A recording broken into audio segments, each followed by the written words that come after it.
This episode of the MirYam Institute webinar. We're very, very pleased to have you with us, whether you're joining us live on Zoom or on our social media or on the podcast or the postcast, or indeed you're watching this on television. Thank you one and all for being here with us. As ever, I'd like to begin by thanking my colleague, Rosita Panini, co-founder and COO of the MirYam Institute. Thank you, Rosita, for everything that you enable us to do. And I'd also like to thank our great and powerful colleague in common, Mr. Alan Langer. Thank you, Alan, for everything that you do in order to facilitate these wonderful conversations and all of our programming. Now, today, ladies and gentlemen, we are going to be talking about a matter of high importance, optimistically entitled by way of a question: is Israel's governing coalition on life support? It would seem that the answer would be yes, but as with everything in the state of Israel, it's complicated. There are a number of stages. We will either have a resuscitation or a termination. And to help us to determine which outcome is likely to come about, we have the great privilege of being able to host two experts from the MirYam Institute. I'll introduce them very, very shortly. And this conversation, I'm very pleased to tell you, is going to be moderated by MirYam Institute adjunct Zach Shapiro. Now, before I turn it over to Zach, please allow me to read to you the bios of our panelists. Dr. Nachman Shai. Dr. Shai is a former member of Knesset, where he served from 2009 to 2019 as a member of the Labour Party. Prior to that, Dr. Shai served as Senior Vice President and Director General in the Israel Bureau of the UJC, the Federations of North America. He also held the position of Chair of the Israel Broadcasting Authority from 1999 to 2000. And Dr. Shai was the Director General of the Israeli Ministry of Science, Culture and Sport. He concluded his military career in the IDF at the rank of Brigadier General, a career that culminates in his service as spokesperson for the Israel Defense Forces. Dr. Shai earned his PhD in political science and communications from Bar-Ilan University. He was associate researcher at the John Shorenstein Center on the Press, Politics and Public Policy at the Harvard University John F. Kennedy School of Government. He is a visiting lecturer at Duke University, having moved there to continue with his teachings. His prior position was at Emory University, where he was stationed at the study of modern Israel. He's going to be joined in this conversation by Danielle Roth-Avneri. She's a journalist and reporter on political matters, as well as an editor for the Israel Hayom, Israel Today newspaper, which is the most widely circulated publication in the state of Israel. She's also a panelist on the Israeli television show The World This Morning, and she's a commentator on firearms for the Israel Defense magazine. Drawing on her background as a member of the Israeli Olympic team for shooting, she acts as an Olympics commentator for Israeli sports media outlets. She's a former world and European medalist in shooting. Danielle Roth-Avneri also won the Maccabi Games triathlon in the 30-plus age category. She holds a degree in communications from the IDC Herzliya and undertook full military service in the IDF from 2004 to 2006. As I mentioned at the top of the program, this conversation is going to be ably and skillfully moderated by Zachary Shapiro, an adjunct at the MirYam Institute. Zachary is a foreign policy analyst and master's candidate at the Fletcher School of Law and Diplomacy. He was previously a research associate for Middle Eastern Studies at the Council on Foreign Relations. During the 2016 campaign cycle, he was a foreign policy researcher for Senator Marco Rubio's presidential campaign, and his writings have appeared in the Wall Street Journal, Haaretz, Politico magazine, The National Interest, and elsewhere. Now, Zach, may I call you Zach for the purposes of this? Absolutely.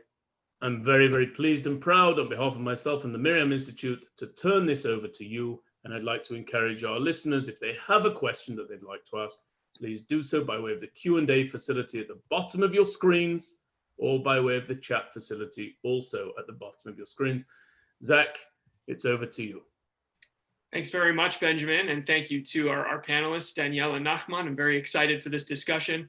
I'd like to start us off with just a general kind of top line overview. I'd like to ask each of you, where we are today and how did we get here with regards to the coalition. Danielle, why don't we start with you and then we'll go to Nachman for his take. Okay, thank you very much. It's a long answer for such a precise question. How did we get to here? Actually, I think that we got here because of ego. There are two politicians that don't get along. We already had 3 elections, time after time. Do you know a country that went to elections 3 times in a row and now maybe is going for 4th elections? The problem is that in Israel, and I think in politics, it's very hard to put your ego aside. And Benny Gantz and Benjamin Netanyahu, the prime minister, and the prime minister that's supposed to be in November, Benny Gantz, they tried to get along. The reason that they tried to get along was because they didn't want Israel to go for 4th elections, and because of the corona. Once COVID-19 came to our lives, it changed the whole map. And then they came together and, gave the country like a united government. But this government doesn't work because they don't agree on things. They don't believe each other. And when you don't believe and you don't agree, it's time. It is only time until you divorce. And this is what is going on right now.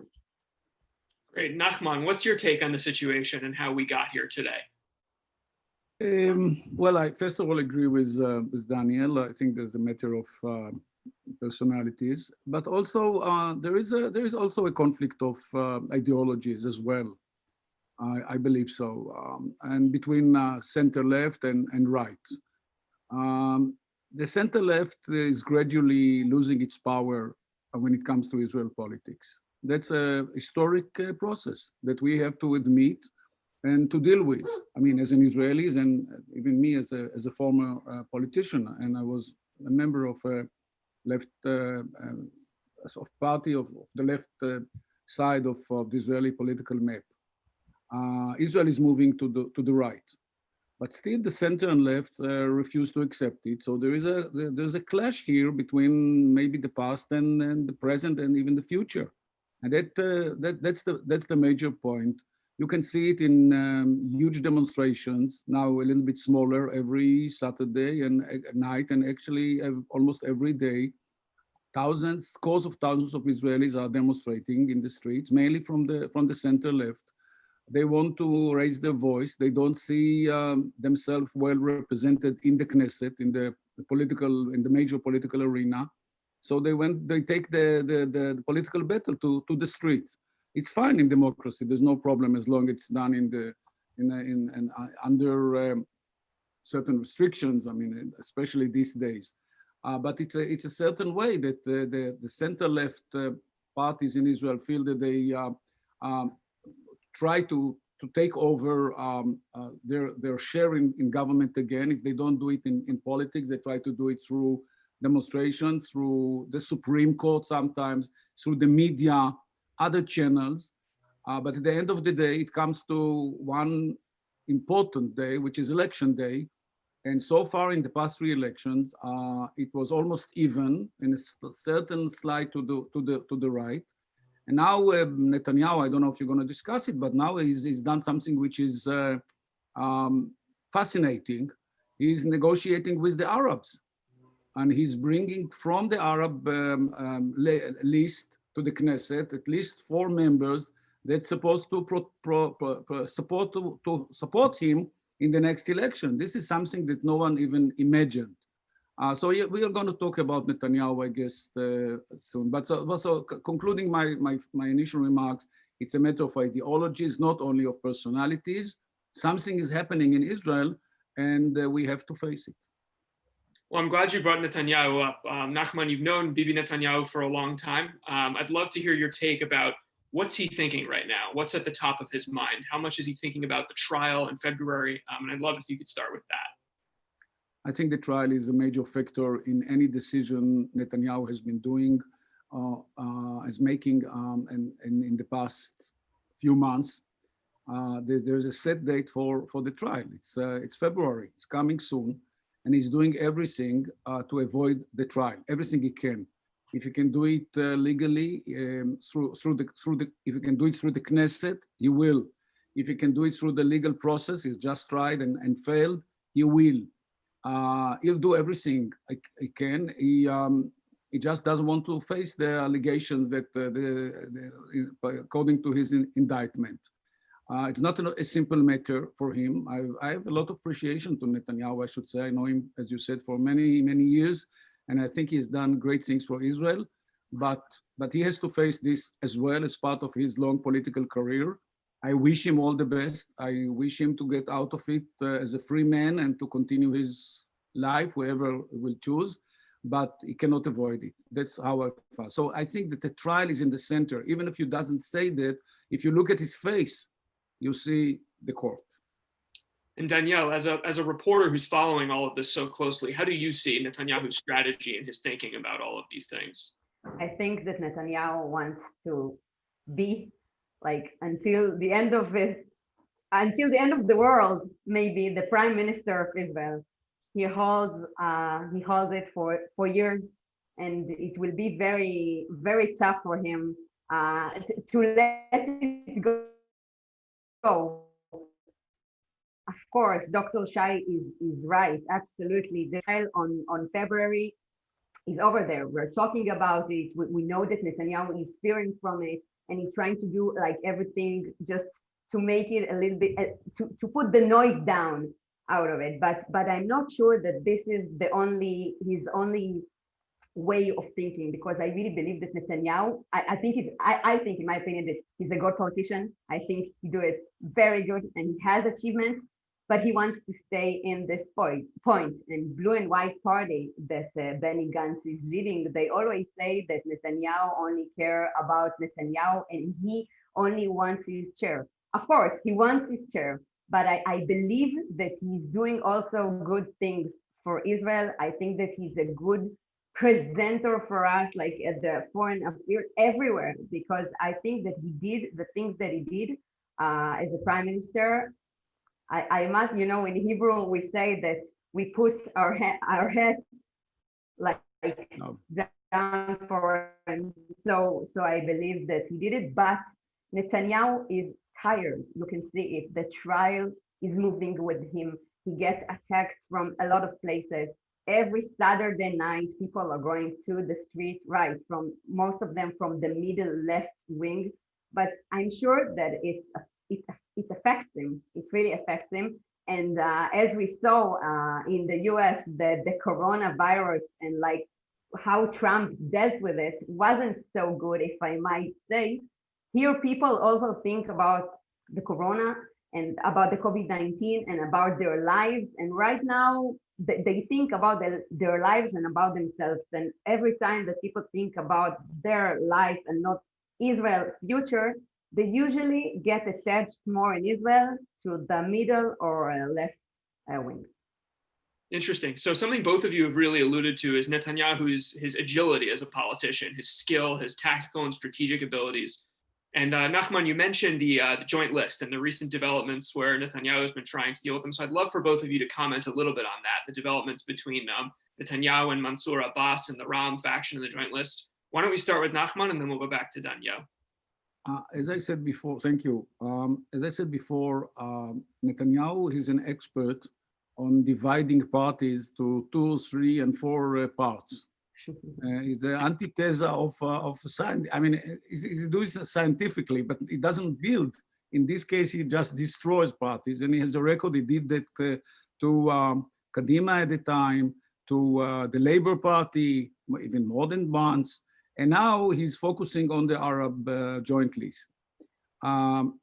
That's again. I wish I could separate from other aspects of his government, but if you look at it just as a politician, he's a strategist. He looked around and he said there are 15 Knesset members from the Arab joint list. Why wouldn't they support me? Okay, I mistreated them, which is true. I made terrible allegations against them. I won the elections because they said that the Arabs are coming to vote in masses. But why wouldn't I take advantage of their of their party or their representation in the Knesset, 15 Knesset members. If I can negotiate with them and reach certain agreements, and they will support me. Listen, the Arabs are hungry for power. I don't blame them. That's the whole secret of politics. You're looking for power, and you also have to report to your constituents. What have you done for them? You come every weekend back home to your village or your city, you meet your people, your voters, and they ask you, what have you done for me this week? What can they tell them that we voted against with the opposition time and again, time and again? It produced nothing. They want roads, they want schools, they want water system, they want everything that we Israelis get from the government. So this is the time, and maybe he woke up and said to himself, it doesn't cost me enough. Anyhow, they are entitled to all those services. Let's go forward. And now at least 4 out of the 15 members of the Arab Joint List are cooperating with him on political issues. And even in this crucial vote, the day before yesterday in the Knesset, they abstained, which means that they helped the coalition. So he has now done something which I believe is dramatically important. I see beyond the horizon. I would like the Arabs to be active participants in the political arena in Israel. And Bibi, unbelievably, is the one who bringing them into the center of the political arena. Things like that were imaginary, went out of imagination a few months ago. Now we are all watching this scene and we can't believe our eyes. Danielle, what's your take on this development? I think that Dr. Shai just did it perfectly. I'll tell you a little bit more. I believe that the Arab list won't be apart. The Arab list from right now is from free flags, right? But they want power exactly like Dr. Shai said. They want power, and their power is not being apart, being together. So I'm pretty sure that Mahmoud Abbas, that came on with Netanyahu and is cooperating with him, will somehow get punished from this list. But I'm pretty sure they will stay together. Maybe Netanyahu will bring some of them to support him, or bring more voters from Arab voters. That there are lots. I mean, it will be great for him, but he is thinking about the election, and he wants these voters. I'm unfortunately, I'm not sure that he truly wants the best life. He's thinking about like doing roads or school or things that we're dealing with in our lives. I think that he thinks about the voters, and he wants those voters, and that's his tactic. Well, we've just talked a lot about Netanyahu, obviously, but there's so many more players that I'd like to get to. So, Danielle, you follow Benny Gantz possibly closer than anybody else in the Israeli media. So I'd like to ask you a question about him. Recently he tried to launch this probe into the Netanyahu's purchase of the submarines. Mm-hmm. The Attorney General overruled Gantz and kind of objected to that. What do you think Benny Gantz's endgame was in trying to bring about that inquiry in this timing, knowing that the coalition is already on life support, as we've discussed?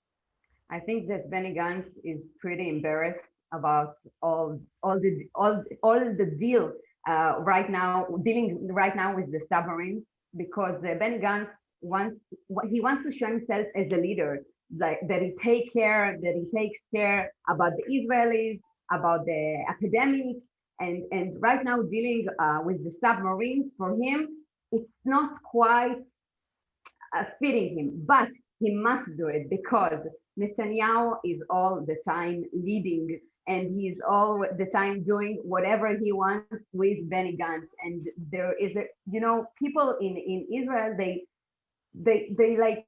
don't believe actually that Benny Gantz can be the leader in November and can take the place of the prime minister, and they're pretty sure that Netanyahu won't give him this rotation. So the submarine investigation is a way of showing Netanyahu, look, I'm strong, I can do it, I can open it. I must tell you that 1.5 years ago, when Benny Gantz came inside the politics, he was asked about the submarines. And then he said on his own voice that there is no need to investigate. So right now, after 1.5 years, is opening again this investigation. This looks a little bit weird. Nachman, what's your assessment of this? I disagree with I mean, not to disagree with Danielle, but in general, I think that this issue should be investigated. Mhm. The issue of the submarines should be investigated by the highest authority in Israel. Years before Danielle was born, I'm serious. I'm so glad. 34 years ago, it was a lot. I know. Well, but even before you know, there was a state of Israel before you were born. Unbelievable. Right, unbelievable. But I'm so pleased to have her on. There was another issue in Israel, another famous parasha, in a kind of affair in Israel's history, called which actually took place. I don't want to take too much time, but it took place in Cairo in the early 50s, when group of Jews planted bombs in number of facilities, some Western owned by the United States and Britain, and the Egyptians exposed this group of Jews. Two of them were hanged, others were jailed for many years. And the question was later why and who gave the order. The question is who gave the order, who ordered them to provoke a series of terror attacks in Cairo, which the blame will fall on the shoulder of the Egyptian government, but they will not be blamed for that as well. It's quite a complex issue. It took Israel almost 20 years to solve the question, or to answer the question, who gave the order and why, and who authorized them to initiate those terror attacks in Cairo at the time. I believe that similarly, Israel has to find the whole story about the submarines. I'm not saying Israel doesn't need submarines, and maybe it was all justified, and I wish it was all justified, and the IDF and the Navy need those submarines. But let the truth come out, unless it's a matter of security. Out of security, why Netanyahu ordered to purchase the submarines? Why did he let the Egyptians to acquire the same kind of submarines, the German submarines? That information should be shared should be transparent and shared with the Israeli public. And I would like that to be investigated. If there's nothing to hide, and I believe to Netanyahu, there's nothing to hide. And Lieberman, who used to be defense minister, and I heard him openly saying everything was done according to the procedures. Okay, so let it get out.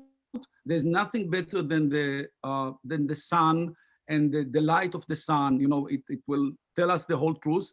And I'm just looking forward for that. And I wish, if it's not this investigation, there'll be another investigation. But I would like, as an Israeli, to know what exactly happened there. So I'd like to step back a little bit and look at Gantz's party now, the blue and white party, Kahol Lavan. Clearly Benny Gantz is having a lot of trouble with members in his party. To his right flank, he's got members like Tzvika Hauser and Yoaz Hendel who are pressuring him. He's got other members on kind of to his left within the party and the faction that are giving him trouble and issues politically. So I'd like to kind of ask each of you how you think the Kahol Lavan party, the blue and white party, is doing right now and what its prospects are going forward if there is an election. Let's start with Danielle and then we'll go back to Nachman. The answer is that they're doing very bad, very bad. I mean, blue and white party was, the dream for a lot of Israelis. I mean, they will put Netanyahu down. There are great people over there. And they try to do it. But the problem with blue and white party is that they come from a lot of ideological places that are so different. I mean, when we're talking about there are people over there from the left wing, from the middle wing, and from the right wing. Yoaz Hendel and Tzvika Hauser, right now, their party is Derech Eretz. I mean, they are not included in blue and white, and they're I think that maybe they will go with Bennett, and I'm sure we will discuss it. We'll discuss it later. I'm not sure they will stay with near Benny Gantz. There are two guys, two members of the Knesset that are doing actually amazing things together, and they have, I think that together that they have more power sometimes from all the flag of blue and white.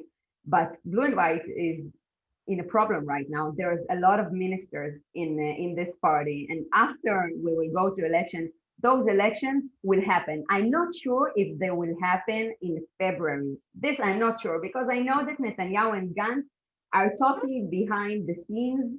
And today I published in Israel Hayom in the middle of the day that they had a secret meeting in the terminal in Israel, in the airport. So I discovered it. So they're talking. I'm not sure what happened over there, but they're talking, and it's not a done deal. But I believe that the power of blue and white party will not be that power. Eisenkot can come, the mayor of Tel Aviv, Ron Huldai, can come also. He's also a name that we talk about it a lot, of getting inside the politics. And I'm pretty sure that blue and white won't be the same anymore. And a lot of ministers over there will go home or be just member of the Knesset. And Nachman, where do you see things going for blue and white in the next few months? Blue and white is not a party. Blue and white is a combination of very good people that came together short time before the election. They have nothing, well, I wouldn't say nothing, but not too much in between. That's the point. I belong to, I used to be a Knesset member from the Labour Party. We were fighting with each other as well. But we always knew that we have a certain party that we are all members of, with historic roots, with certain ideology, with certain values that we all believed in. That's not the case with blue and white. I keep saying, and it's Yesh Atid as well. These are parties that are born and die every few years. I can give you the whole history if you want, but it will take us a few hours. So I save it from our listeners. They are not parties. They are a bunch of people coming from the best circles of the Israeli society. And they are all goodwill people. They want only the best for the state of Israel, but they have nothing in between, and they cannot function together. And each one is trying to do his best. So Danielle is an athlete, and she can tell you a little bit about sport. Sometimes if it's your own single sport, that's fine. But if you are in a team, you have to play together like a team. Likud, with all the criticism I have on the Likud, they play together. Sometimes I ask how they accept it. I mean, few friends of mine within the Likud, they shut their mouths and they don't say a word. But this is it. If you want to be part of a party, even if you do disagree with your leader, you let him lead. That's the whole idea. Otherwise, it's a chaos. And Yesh Atid and blue and white are not able to run. They are not able to run the state. I have no doubt about it, just because of that, unless they get together and united and let him run the party and trust him and follow him, even if they disagree. That's what leadership is all about. So to say we'll do our best, or Yeh Beseder in Hebrew, is not a political message. It's not a political message. It's nice to say. You have to know, where are you taking the country? What do you have? Where are you going?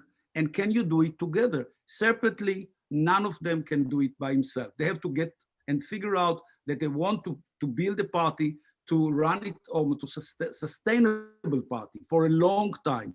And one of the basic rules is that you accept the leadership of the number one. Unless you don't like him or her, replace him. But there should be a leader. And currently there's no leadership, and there are no basic agreements between themselves what and how to do. And that's the major point of the center left nowadays.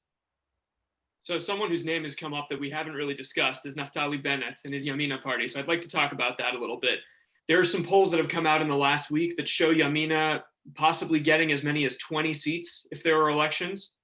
I'd like to hear from each of you if you think these polls are accurate. You know, famously, a lot of the polls are very inaccurate in Israel. So Danielle, how accurate do you think this is as a predictor of how well Yamina could do if there are elections? I don't believe the polls. I just don't believe them because they're never correct, never correct. But they can show a certain way. They can show a certain way. I must tell you that I talk with a lot of young people from the right side of the map, of the political map. And they tell me that they are going to vote for Bennett because they feel that Netanyahu is in the end of the road. He has his trial. He looks tired. I mean, they said he was a great leader, but enough is enough. And Bennett has, you know, he has this brightness that gives those right-wing voters hope for something new, something fresh, something that they can get along with. But I'm not sure they will stay on his side at the day of voting, because Bennett has this record of taking like making decisions, like popping them in a second, and sometimes getting afraid out of them, and not like thinking, you know, in the old way of settling things, of doing it in a strategic way. He says what he thinks, but his brightness and the thing that he's young. I mean, he's young, and right now he's not actually fighting with Netanyahu and Gantz. He's trying to get a little bit aside from all this mess, and this is something that gets points for him because he's pretty clean. So right now the surveys are going very good for him. I'm not sure if he will be that successful at the meaning that people will go and vote, put, you know, the vote inside. Maybe they will want to go to their base, and Naftali Bennett is something that is more special and not making you a confident for a long time. Nachman, how do you see Bennett's future over the next few months if there are elections? How do you think his party will perform? I'll tell you what, historically, Jews believe in miracles, you know, and the Messiah. Miracles and Messiah. You know the Jewish history. So so maybe he looks like, for some Israelis, like the new Messiah. Mm-hmm. But the Messiah disappears before the moment of truth. Bennett will never have 20 mandates, and if he gets 10, it will be a great success for him. We all remember that in the past, one of the 3 elections, I don't remember which one, he failed. He didn't even pass the threshold. The second one, he didn't pass the threshold. So how? Well, 400,000 Israelis were born since then. They grew up, and now they can vote. They're eligible to vote, and they vote for him. Well, where did they come from? So mainly, it's on the one hand, it's a huge disappointment from the way the government has been doing the COVID-19. It's a total failure. We all know that we are moving now toward the 3rd closure. What's going on in this country? It's like in the military service, 2 weeks out and 1 week in. I mean, or the opposite. What's going on here? Why can't we live normal life, taking all the restrictions upon ourselves, but living normal life? It doesn't work like that. So the public is disappointed of Netanyahu. It gives him very low grades when it comes to the corona management. We should all know that. And at the same time, Bennett was successfully riding on this wave of the corona. He was the defense minister for a while, and then he published a book, and he knows all the secrets. But between us, as long as you are not responsible for these current affairs, you can be a genius. Once you are sitting in this very chair, whoever it is, health minister, prime minister, or defense minister, that's something different. So for many Israelis, they look at him as if he's going to save the country, which is nice. Many of them coming from the center left, which I won't believe that at the end of the day, they will vote for him, because he's very much planted and rooted within the right, and even the extreme right. In many cases, he's going more to the right than the Likud itself. Members of Yamina are extreme right, not right. They are wrong. but it's in the right side of the map. So I don't believe, but he will be a player. I believe he will get like 10 Knesset members or 10 mandates in the upcoming elections. He will be probably going with Netanyahu to a certain coalition. Netanyahu will promise him something that he will never give him at the end of the day, as usual, because Netanyahu doesn't believe in, in meeting his own commitments and promises, but that's something different. But Bennett has no alternative. He will join with the right-wing parties, with the ultra-Orthodox, the Orthodox and Netanyahu, and they will form a coalition together. I cannot imagine that he will go with the center-left and including the Arabs. I don't see it happening, but we'll see how it develops. He's not going to be Israel's next prime minister, for sure. So Nachman, you served in the Knesset among the many other senior positions you've had in the Israeli government. Thinking about your background in the Knesset, if you were Yair Lapid right now, how would you feel about the possibility of elections coming up? How would you feel about the Yesh Atid's political prospects? Yesh Atid, is one of those relatively new parties, but they have been around for quite a number of years. And there was always a party in that segment of the political map. They had different names in the past.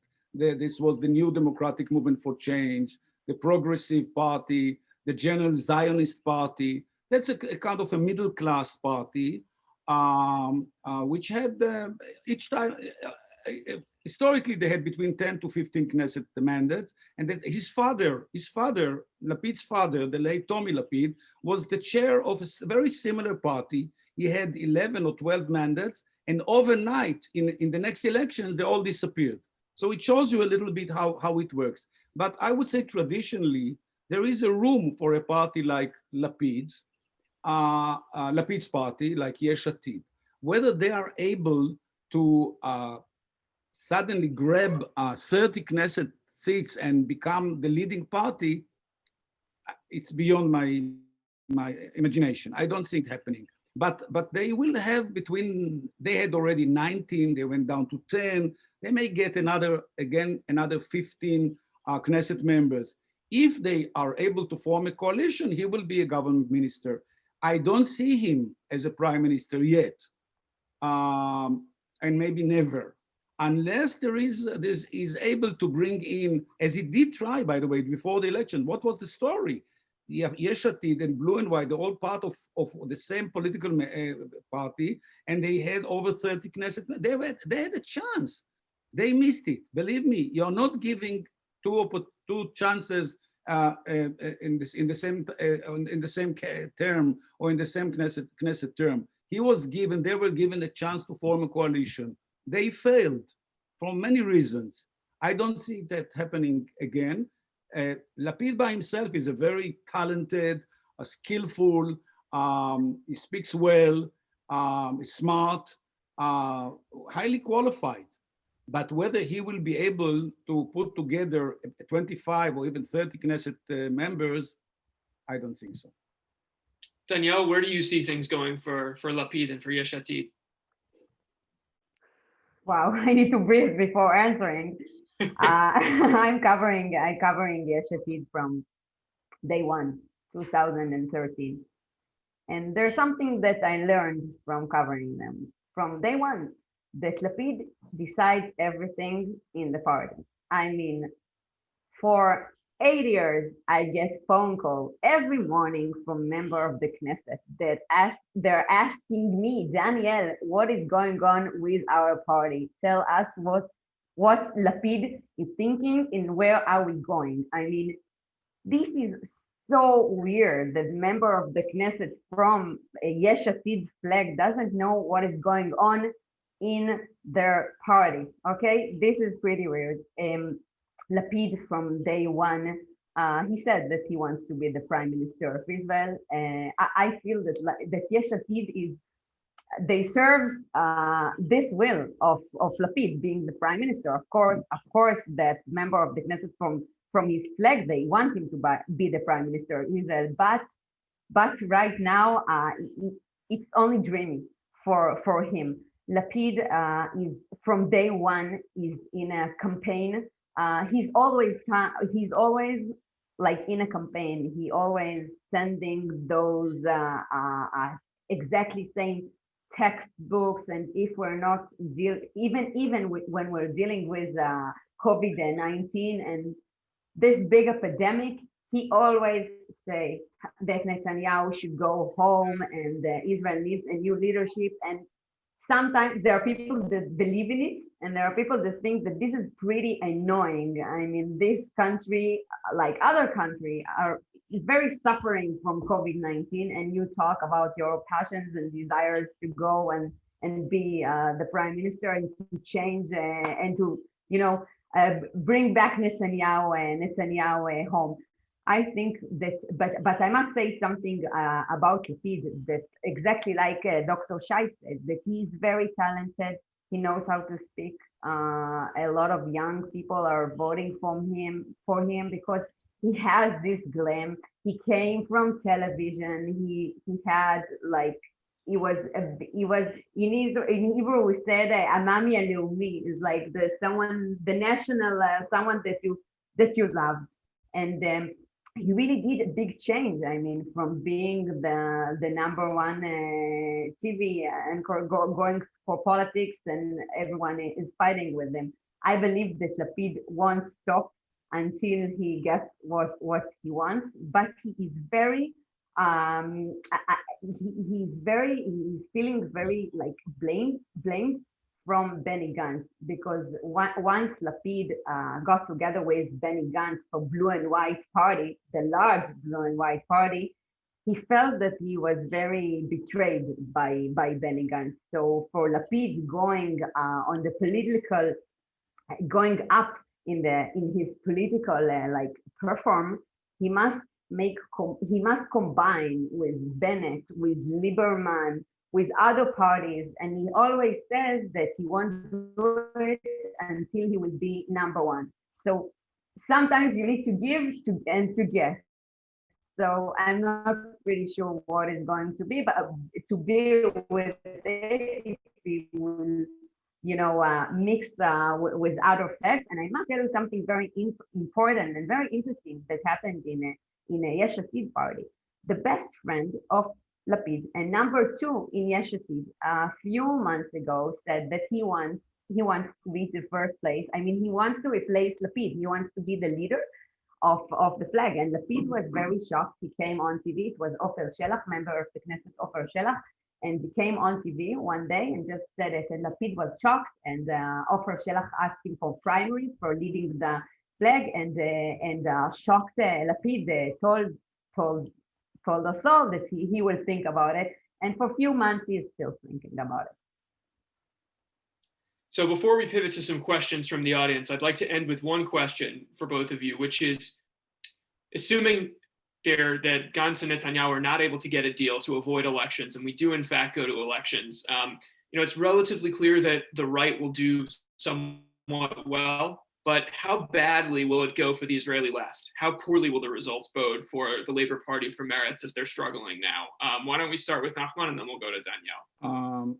First of all, I'm sure that also, I wanted to say to Danielle that also once in a while, members of the Likud would have called her and asked her, what do you think is going to happen in our party? There's no much difference between the way Lapid and Netanyahu run their own parties. Maybe that's the only way. Most of them keep the card very close to their heart, and they don't disclose to anyone what they are planning to do. And in both parties, by the way, the Knesset members follow them. That's why they look like stable parties. Unlike Blue and White, which I just described, with Gantz, that everyone is doing his or her best and they don't trust each other and they just moving different ways.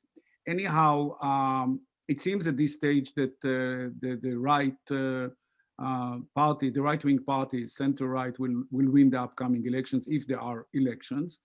I don't see yet who is going to lead the center-left. They're still discussing that between them.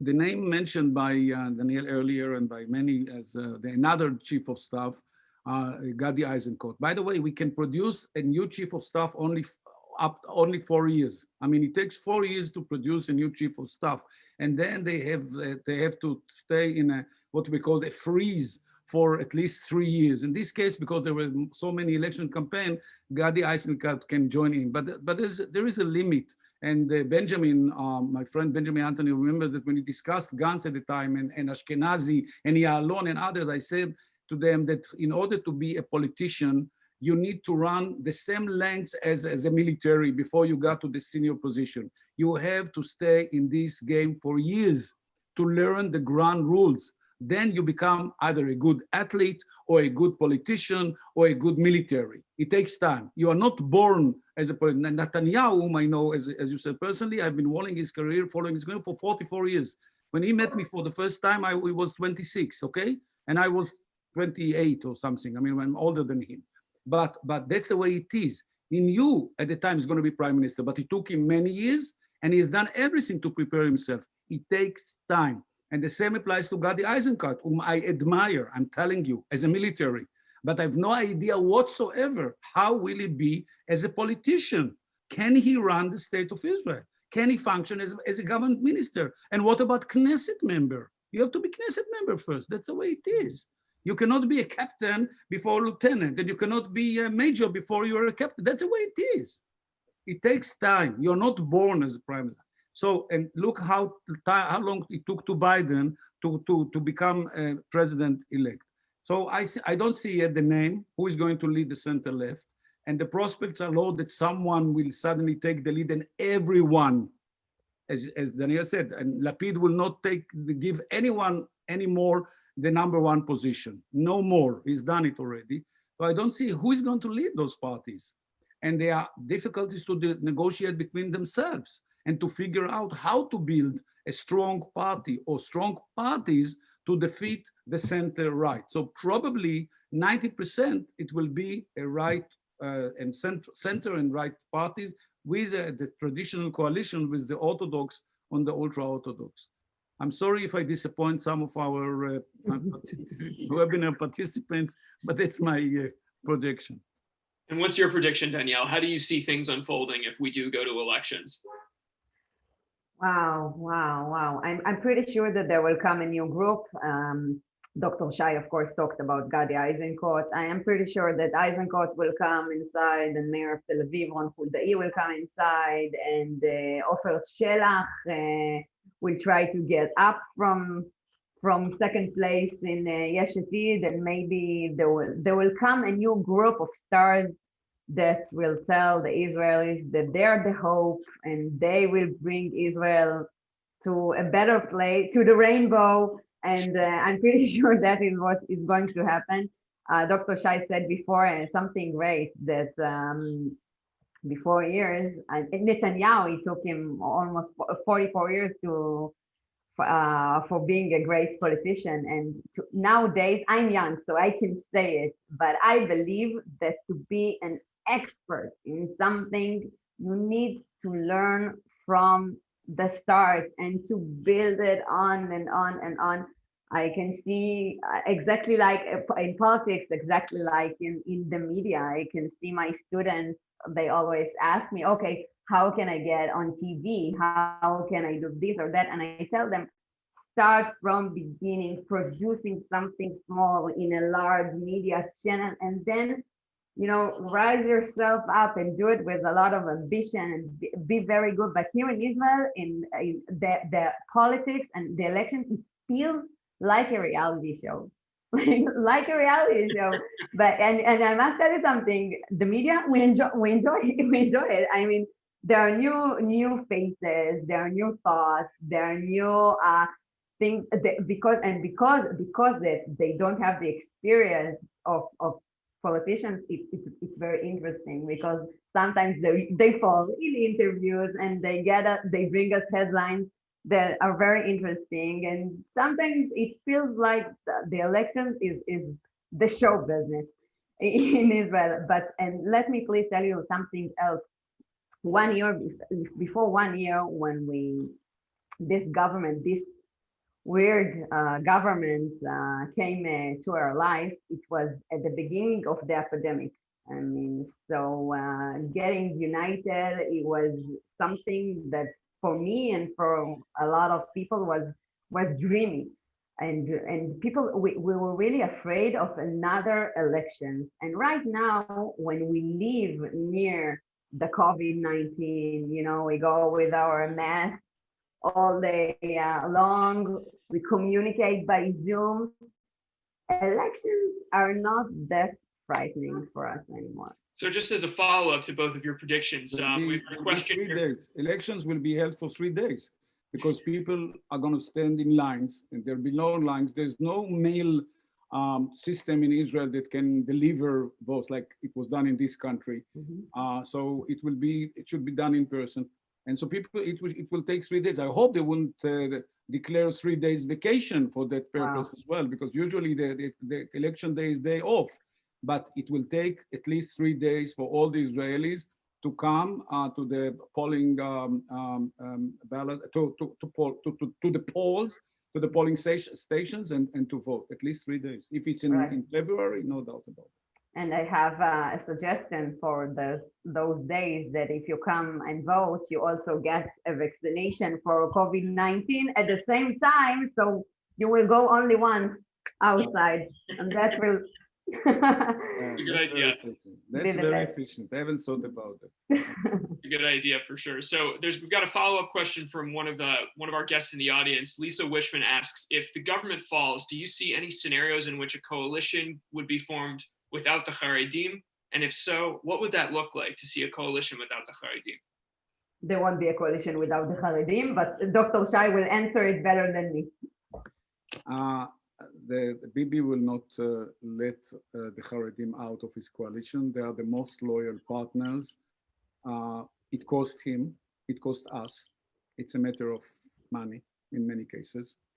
And on that, I believe Danielle and me agree that they are paid too much for this plan, and it comes on our account. But for Bibi, this is the alliance. He starts counting votes with Likud, ultra-Orthodox and Orthodox, and then he has usually to add another 1 or 2 parties. That's how he builds his coalitions. So, and they enjoy the situation now very much, because both Blue and White and Likud are trying to get them on their side. So even now they are in a better position. But I believe that in any coalition in the future, the ultra-Orthodox and the Orthodox party will be a part of. They totally depend on the state for their education system, for welfare system, for children allowances.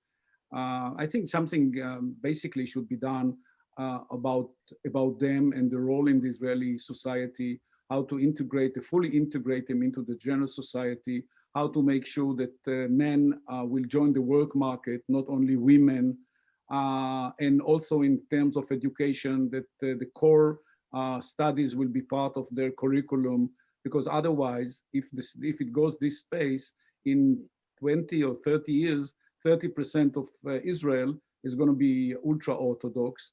Okay, that's fine, as long as they are active members of the Israeli society, of the work market, of the educational system, of everything else. They cannot live separately in their own life and at the same time enjoy the national resources of the state of Israel. So it's time to stop it. But that will not be done in the near future, because as I said before, politically they are playing the game very smartly, and both parties would like to have them on their side. So they will be, there'll be the flow of money will continue, unfortunately. So we've got a few minutes left here, so I'd like to go to another question from the audience. Joseph asks, what effect do these repeated elections have on Israel's citizenry in terms of their faith in Israel's political system and their representatives? Let's start with Danielle, and then we can go back to Nachman. Wow, it's a great question. I'm pretty sad answering it, but of course that when you're going for elections after elections after elections, it feels like a joke on you as a citizen, because those elections, they cost money, and a lot of money, and it takes time to get there. And a lot of things in the country are not working because we don't have, budget, and if things are stuck until after the elections. We sometimes say about things after holidays. So it feels exactly the same thing that we live like after the elections, but the elections are they're in our house all day. So I feel that these elections will be a little bit different if they will come and if they will be close, because we had a time of breathing from the last elections. The circle of the elections was very, very, very hard and very tough, and people didn't believe for like a change, a big change, and they were very upset of going and voting again. But right now we had a little bit of a pause from elections, and maybe this time people will have more motivation to go. Nachman, what's your take on this, on the effects of these I elections? think Joseph asked a very important question. Israelis are losing face with politics, with government, even with democracy. They don't trust those institutes any longer. You can see it in many surveys that were conducted in Israel. Politics is done very low down, and politicians as well.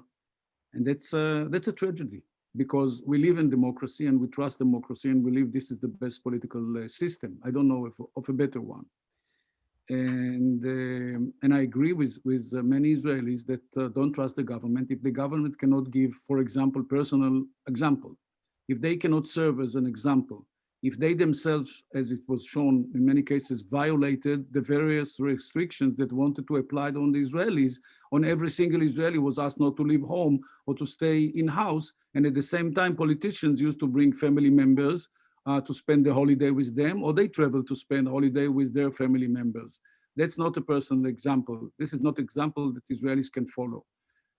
So I'm really very upset about that, because whoever is in power is in power, who she or they were democratically elected, that's fine. But when people lose faith with democracy, they won't to trust the outcome of the election, and they won't follow democracy any longer, and they will be looking for other political system may be better for them. I feel like they are abusing the Israeli democracy now. They're taking advantage of their political power, taking the Israelis 4 times in less than 2 years for elections. It's crazy. It's crazy. It costs the country billions of shekels, when 21% of the Israelis are unemployed, when thousands of small businesses are being closed every day, when people are upset, and at this time to play the so-called political game and call for new elections, it's an abuse of democracy, and they shouldn't be surprised if next time in the next survey they will get 0 in terms of public trust or public confidence. That's how the public will relate to them. And that's a tragedy. It's not a personal one, it's a national one. That what is the future of Israel is as a state and as a democratic state. That's a very, very pessimistic answer to I'm sorry. I'm sorry. I'm just telling you how I feel. I feel there's no reason to call for an early elections every 6 months. They should close the door, as we say. There is an expression in Israel: close the door, close the window, sit between all of you, and figure out how you get out from here. I'm glad to hear from Danielle that if you saw the picture of the Knesset the day before yesterday, Netanyahu and Gantz were sitting back to back. They were not even able to look at each other's eyes. That's not the way you run the country. If they both say that the country, the state comes first, okay, so that's so it. Israelis are looking at them. 9 million Israelis are looking at the 120 Knesset members to find a solution. The easiest solution is new elections. But you cannot play the game every few months because you are bored or you are unable to make a comparison. We want them to get along, right? Yeah. We voted for them to get along. Yes, find a way, find a compromise. Everyone, what's a compromise? What's the secret of politics? Compromise. Everyone is trying to get its best part or portion in the cake, and that's it. But you were elected for 4 years. And now what will happen after 6 months? And all the government ministers, what have they done for 6 or 7 months? They don't know if they have another month to stay in office. They do nothing. They just spend money for nothing. If you don't have at least a foreseeable future in your position, you see the horizon, 1 year, 2 years, 3 years, so you can develop some new ideas and implement them. But if you have only few months, what will you do? Just running the show, but that's nothing. That will produce no good for the Israelis. That's and I've been in those positions. I'm telling you, I was a government, I ran a government ministry. I was a Knesset member. I know what I'm talking about. If you don't have a future, you just play for the present, for the new present. It's different, totally different ball games, totally different one. Well, it'll be interesting to see what happens over the next few weeks and months, certainly. This concludes our event. On behalf of the MirYam Institute, I'd like to thank all of our guests for joining in. I'd like to thank our panelists for their time and for their insights, and to thank Benjamin Anthony, Alan Langer, and Rosita Panini for organizing this great event. Thank you, everyone, and have a great day. Thank you, Jacques, and thank you, Danielle. Thank you. Toda. Bye-bye. Thank you. Bye-bye.